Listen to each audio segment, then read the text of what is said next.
ذوق و شوق، علامہ اقبال کی نظم ذوق و شوق کا تنقیدی جائزہ۔ ذوق و شوق علامہ اقبال کی ایک اہم نظم ہے۔ اس کے ہر شعر سے اقبال کے اپنے مقصد حیات سے عشق و محبت کا اظہار ہوتا ہے۔ ان کا یہ عشق اور شوق فراواں ایک ولولۂ تازہ اور نوید حیات کی شکل میں سامنے آتا ہے، جس پر ان کے مخصوص تصورات کی گہری چھاپ ہے۔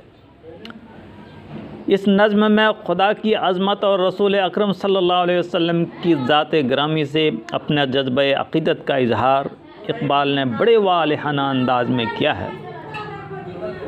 لیکن شاعر کا جذبہ محبت و عقیدت روایتی حمد و نعت کی شکل میں ظاہر ہونے کے بجائے بڑے معنی خیز اور وسیع پس منظر میں ظاہر ہوا ہے۔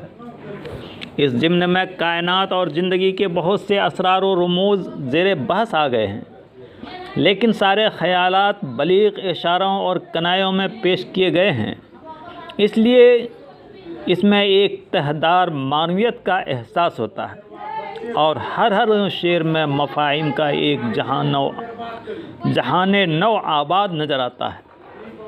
اقبال کا تصور فراق روایتی ہجر و فراق کی حبس زدہ فضا میں ایک تازہ ہوا کی جھونکے جیسا محسوس ہوتا ہے۔ اس میں آہ و فغاں اور گریہ و زاری کی قطعاً گنجائش نہیں۔ ان کے نزدیک وصال عشق کی موت اور فراق جد و جہد ذوق زندگی کی علامت ہے۔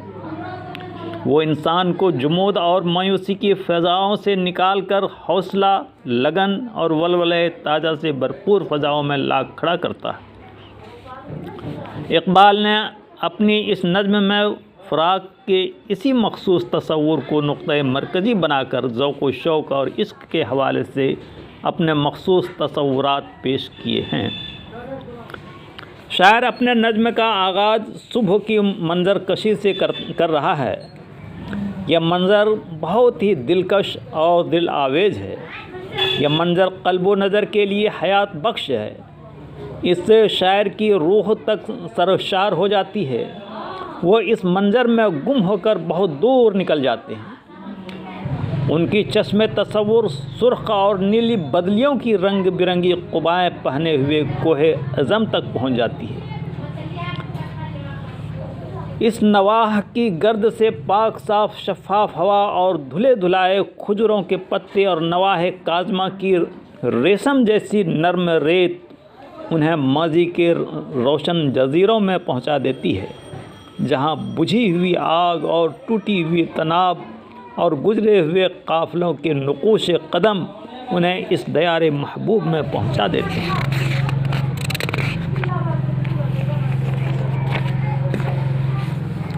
جہاں پہنچنے کے لیے ان کی روح ایک مدت سے مضطرب و بے قرار ہے۔ اس طرح صبح کا منظر ان کے تاریخی و تہذیبی شعور میں تحریک پیدا کرتا ہے۔ یہ شعور ان کے شوق کو بھڑکا دیتا ہے اور وہ اپنے محبوب سے ملنے کے لیے بے قرار ہو جاتے ہیں۔ لیکن وصال ان کے مقدر میں نہیں۔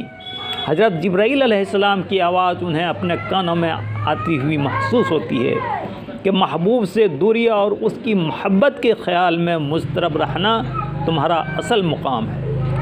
تو جیسے اہل فراق کے لیے جدائی اور جستجو ہی ایسے دوام اور ابدی مسرت کا سرچشمہ ہے۔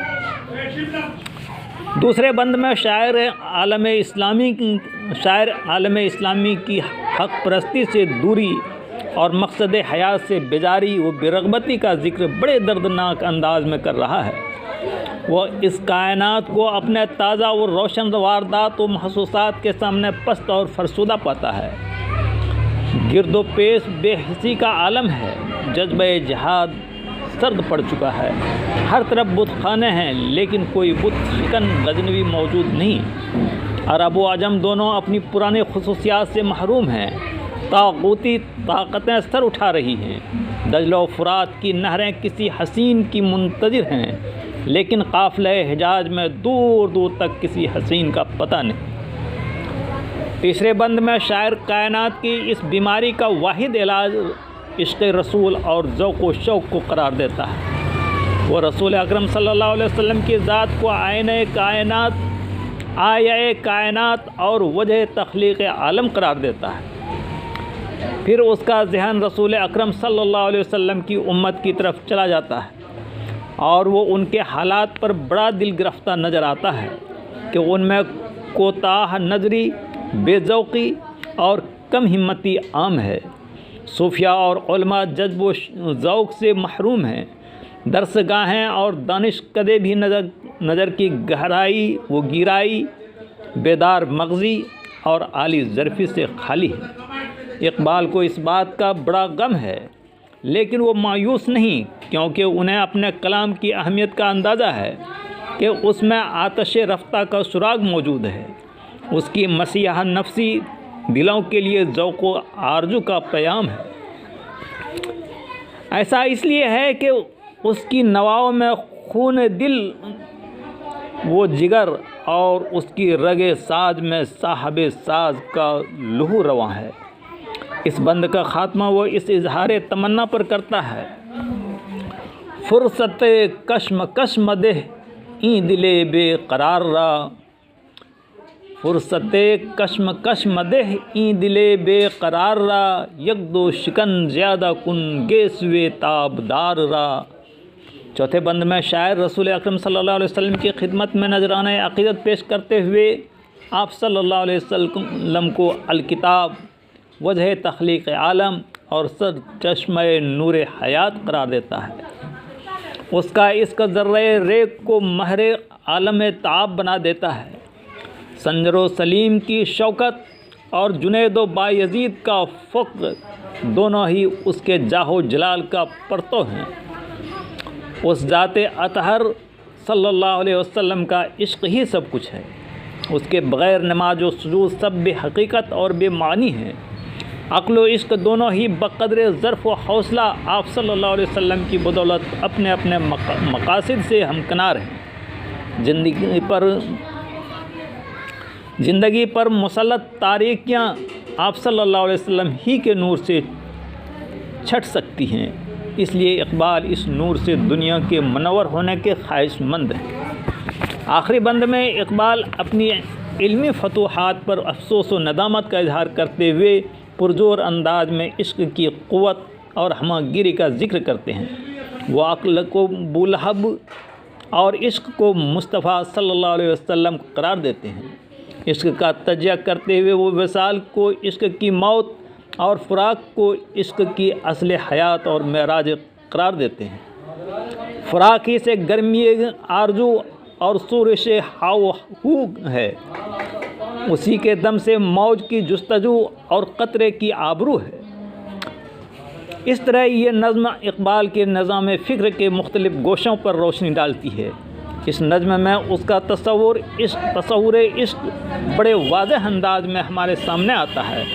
فراق اور آرزو کو عشق کی معراج قرار دے کر اقبال نے مقصد حیات کے لیے ہمیشہ جد و جہد کرتے رہنے کی جو تعلیم دی ہے، اس سے زندگی سے متعلق ان کی صحت مندانہ نقطۂ نظر کا اندازہ ہوتا ہے۔ یہاں اقبال کی تہرسی، دقیقہ سنجی اور بالغ نظری عروج پر نظر آتی ہے۔ فنی اعتبار سے بھی ذوق و شوق اقبال کی بہترین تخلیق ہے۔ فکر و فن میں بھرپور ہم آہنگی ہے۔ اس نظم کی بہر بڑی شگفتہ اور مترنم ہے۔ منظر کشی اور پیکر تراشی کے بہترین نمونے بھی اس نظم میں موجود ہیں۔ بجھی ہوئی آگ اور ٹوٹی ہوئی طناب کا ذکر انہوں نے صرف اپنے جذبہ حجازیت پسندی کی تسکین ہی کے لیے نہیں کیا ہے، بلکہ اس سے انہوں نے پورے ایک عہد کی تاریخ و تہذیب کو مصور کر دیا ہے۔